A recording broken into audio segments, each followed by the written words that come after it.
Welcome to the Interprofessional Education presentation of Patient FC, a collaborative effort by Patrick from the School of Optometry and Alice from the School of Pharmacy at MCPHS. FC is a 52-year-old Asian female patient who has been diagnosed with diabetes. Upon interviewing her, her chief complaint is an approximate weight gain of 10 pounds over the last 5 months since starting a new medication. FC was diagnosed with diabetes 4 years ago and was started on metformin 500 milligrams twice daily. Her diabetes was controlled on this medication for the last few years. However, in the past year, her glucose levels started to get out of control, and her doctor increased her metformin dose to 1,000 milligrams twice daily. At another visit 4 months later, the doctor noticed that her glucose levels had not improved and added a sulfonylurea drug, glimepiride, to her regimen. The patient states that after her youngest daughter started college this past fall, she had been eating more fatty meats and refined carbohydrates. She claimed that the doctor threatened to drop her as a patient if she did not start to exercise and eat a healthier diet. She started walking 2 hours a day to keep her disease controlled. However, she has noticed that her weight has continued to increase. In addition to diabetes, this patient has also been previously diagnosed with other relevant and important systemic conditions, each potentially involving both the pharmacological and ocular sides of medical treatment. They include hypertension and hyperlipidemia. FC has a family history significant for hypertension, affecting both her mother and sister. Her mother also has high cholesterol. Her father is deceased and died from lung cancer. As for her social history, FC has been married for 25 years with 2 children and is employed as a cashier at a family-owned deli. She denies smoking and drinking alcohol. Both of her children have started college, and she feels somewhat lonely without them, especially her younger daughter, who just started college this fall. FC is on several medications to control her disease states.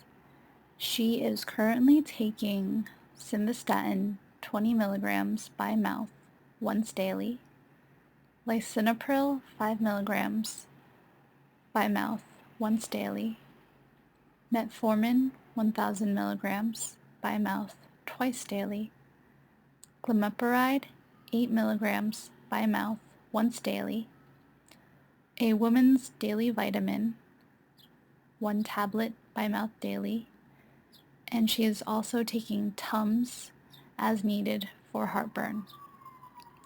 She has no known drug allergies or any other food or miscellaneous allergies.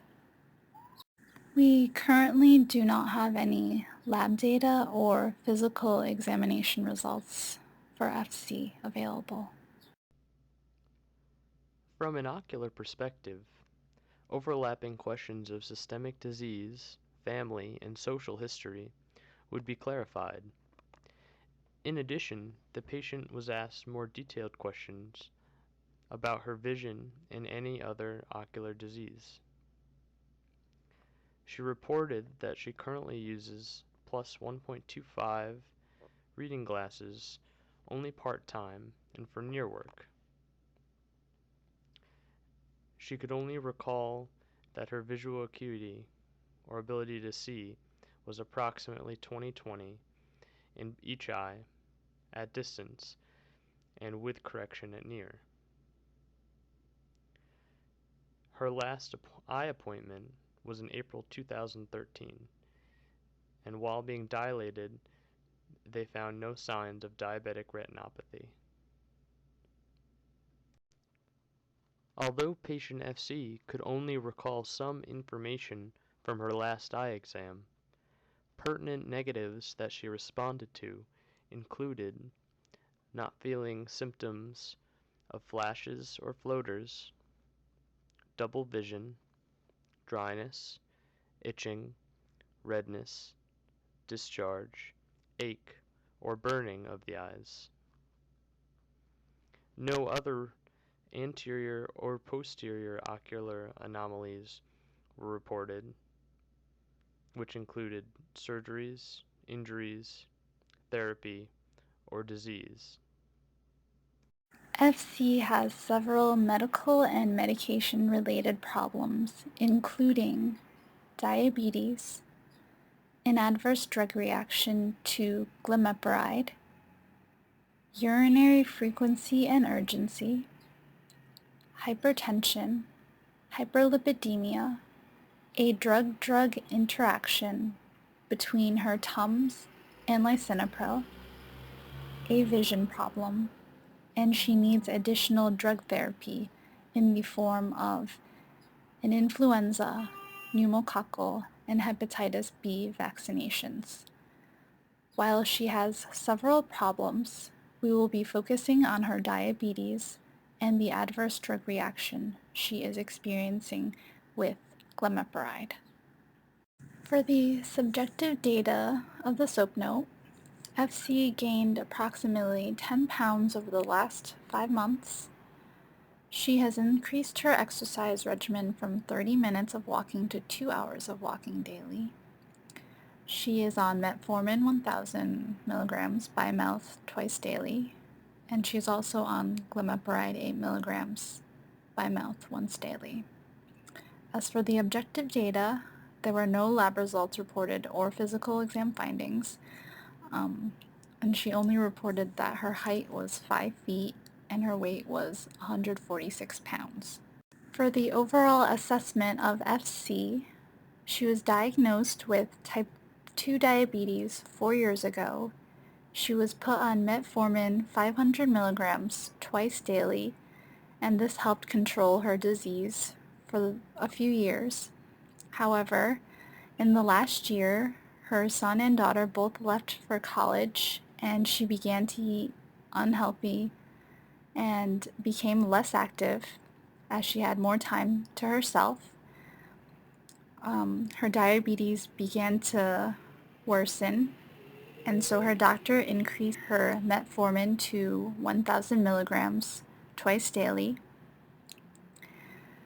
And after 3 months, she was reassessed, and glimepiride was also added because her blood glucose levels were still not under control. Since starting glimepiride 8 milligrams, FC has noticed an increase in her weight of about 10 pounds and is unhappy with this side effect. She has increased her exercise regimen to a total of 2 hours per day, but still admits to eating a diet that is rich in fatty meats and refined carbohydrates. Based on her weight gain after starting glimepiride and her reluctance to adapt to a healthier diet, it is reasonable to switch her to another oral hypoglycemic agent such as sitagliptin, a dipeptidyl peptidase 4 inhibitor. In addition, she should also be educated about the benefits of maintaining a healthy diet to help control her diabetes. The goals of therapy for FC are to continue to control the diabetes, to minimize the side effects from medications, to prevent microvascular complications, and to control concomitant disease states like hypertension and hyperlipidemia. For the pharmacologic component of FC's therapeutic plan, we would like to follow up with her doctor and recommend that he switch her from glimepiride 8 milligrams to sitagliptin 100 milligrams once daily. We also recommend that she receive the influenza vaccine during the upcoming flu season, And we would also like for her to contact her doctor and determine whether she has received her pneumococcal or hepatitis B vaccinations, and if she has not, she should get those completed. As for the non-pharmacologic plan, we would like to refer her to an optometrist or a retina specialist for an annual eye exam.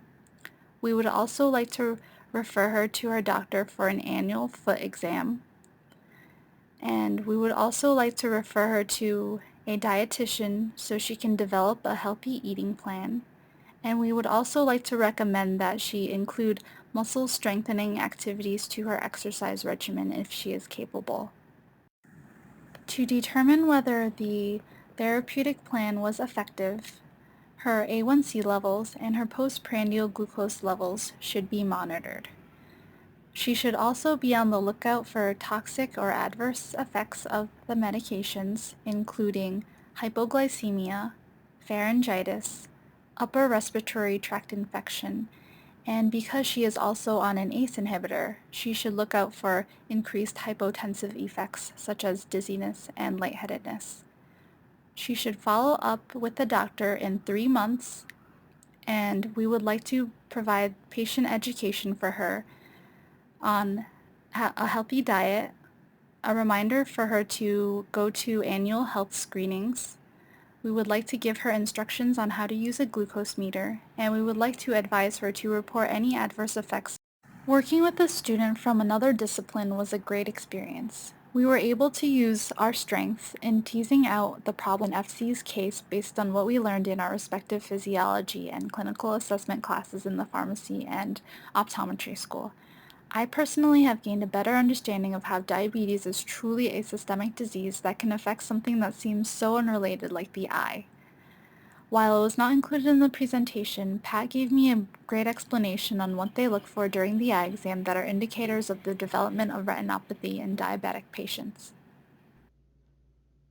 I would agree with Alice on the impact of integrating two specialties into a collaborative clinical exercise like this project did.